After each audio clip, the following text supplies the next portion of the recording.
कालू भैया, मैं बहुत थक गई हूँ। मुझे कोई ऐसी जगह बताओ जहाँ मेरी आने वाली संतान दुष्ट चील की नज़रों से बची रहे। काव काव। अरे रानो बहन, इस जंगल में तो चील का राज है। तुम ऐसा करो, इस जंगल की सीमा पार करो। बाहर एक बड़ा मक्के का खेत है, वहाँ चील का ध्यान नहीं जाता। मक्के का खेत? हाँ, वो बहुत घना होता है। आपका बहुत बहुत धन्यवाद कालू भैया। अरे धन्यवाद बाद में देना, पहले उड़ो। वो देखो, आसमान में चील का साया मंडरा रहा है। रानो चिड़िया ने दिन रात मेहनत करके मक्के के खेत के बीचों बीच अपना सुरक्षित आशियाना बना लिया। कुछ ही दिनों में उसकी दुनिया खुशियों से भर गई। खाओ मेरे बच्चों, खाओ। अब तुम्हें किसी चील का डर नहीं है। यहाँ हम बिल्कुल सुरक्षित हैं। माँ, ऊपर देखो, इतने सारे बड़े बड़े मक्के के दाने। हम बड़े होकर इन्हें ही खाएंगे ना? हाँ मेरे बच्चे, बस तुम जल्दी से उड़ना सीख जाओ। लेकिन खुशियों के इस घोंसले पर बहुत जल्द एक बहुत बड़ा संकट आने वाला था। अचानक खेत के कोने से इंसानों के कदमों की आहट सुनाई देती है। कल सुबह होते ही मैं मक्के की पूरी फसल काट डालूंगा। बहुत दिन हो गए, बाजार में मक्के के अच्छे दाम मिल रहे हैं। हे भगवान, अगर कल फसल कट गई तो मेरा घोंसला तबाह हो जाएगा और चील मेरे बच्चों को खा जाएगी। मेरे बच्चे अभी उड़ भी नहीं सकते।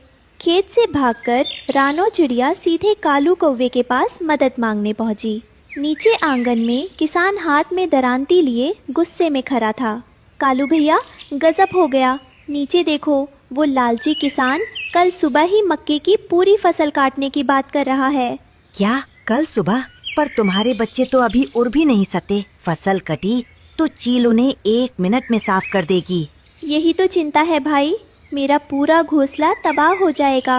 अब तुम ही कोई रास्ता बताओ, मैं क्या करूं? देखो रानो, ये इंसान बहुत अरियल है, पर मुसीबत पड़ी है। चलो एक बार सीधे रास्ते से बात करके देखते हैं, शायद इसके अंदर का इंसान जाग जाए। कालू कौवा और रानो चिड़िया पेड़ से नीचे उड़कर सीधे किसान के सामने लगी लकड़ी की बार पर आकर बैठ जाते हैं। काव काव। ओ किसान भाई, जरा हमारी बात तो सुनो। फसल 2 दिन बाद काट लेना। खेत में चिड़िया के छोटे छोटे बच्चे हैं। हट, भागो यहाँ से काले कौवे। तुम्हारी बात मानकर मैं अपना नुकसान कर लूं। अगर बारिश आ गई तो मेरी पकी फसल बर्बाद हो जाएगी। किसान भाई, बस 2 दिन, मेरे बच्चे उड़ना सीख जाएंगे। एक बार कहा ना, निकल जाओ यहाँ से, वरना इसी लाठी से तुम्हारे पर कतर दूंगा। कल सुबह पहली किरण के साथ फसल कटेगी। ओ किसान भाई, जरा हमारी बात तो सुनो। फसल 2 दिन बाद काट लेना। खेत में चिड़िया के छोटे छोटे बच्चे हैं। हट, भागो यहाँ से काले कौवे। तुम्हारी बात मानकर मैं अपना नुकसान कर लूं।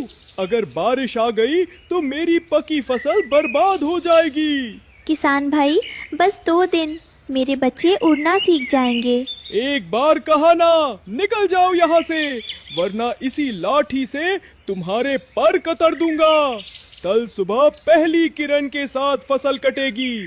जो करना है कर लो। किसान से निराश होकर दोनों पक्षी लोहार की दुकान पर पहुँचे। उन्हें पता चला कि किसान की दरांती बहुत कुंद है और वो उसे तेज कराने लाया है। लोहार भैया, आप तो बहुत दयालु हैं। कृपया इस दरांती की धार आज तेज मत करना। इसे 2 दिन के लिए लटका कर रख दो। मेरे बच्चों की जान बच जाएगी। अरे चिड़िया रानी, अगर मैंने आज काम नहीं किया तो किसान मुझे पैसे नहीं देगा। मैं अपने बच्चों को भूखा रखूं क्या? अपनी जान बचानी है तो कहीं और जाओ, मेरा वक्त मत बर्बाद करो। रानो, यहाँ गिरगिराने से कुछ नहीं होगा। ये सब मतलबी हैं। अब सीधी उंगली से घी नहीं निकलेगा, हमें उंगली टेढ़ी करनी ही होगी। पर कालू भैया, अब हम क्या कर सकते हैं? कल सुबह तो फसल कटनी तय है। जैसे ही किसान दरांती लेकर वापस लौट रहा था, कालू कौवे के दिमाग में एक खतरनाक और अनोखी योजना आई। तैयार हो जाओ लालची किसान, अब आएगा असली मजा। कालू कौवा पूरी ताकत से नीचे झपट्टा मारता है और सीधे किसान की आंख के पास अपनी चोंच मारता है। किसान घबराकर अपना संतुलन खो देता है। मेरी आँख! अरे छोड़ मुझे दुष्ट कौवे, मेरी दरांती! हड़बड़ाहट में किसान के हाथ से दरांती छूट जाती है। लेकिन इससे पहले कि वो पुल पर गिरती, कालू कौवा उसे अपने पंजों में दबोच लेता है। कालू कौवा दरांती को पंजों में दबाए तेजी से नदी की तरफ उड़ता है। पीछे से किसान नदी के किनारे से पत्थर मारकर चिल्ला रहा है। कालू गहरे नीले पानी के ठीक ऊपर जाता है और दरांती को छोड़ देता है। छपाक की आवाज के साथ दरांती नदी की गहराइयों में समा जाती है। काव काव अब ढूंढते रहो समंदर के पेट में अपनी दरांती। नई दरांती बनने में कम से कम 4 दिन लगेंगे। हाय दैया, मेरी नई दरांती डूब गई। अब मैं फसल कैसे काटूंगा? मेरी तो किस्मत ही फूट गई। कालू कौवे की इस सूझबूझ ने खेल ही पलट दिया था। अब किसान के पास हाथ मलने के अलावा कोई रास्ता नहीं बचा था। रानो चिड़िया के बच्चों की जान तो बच गई थी,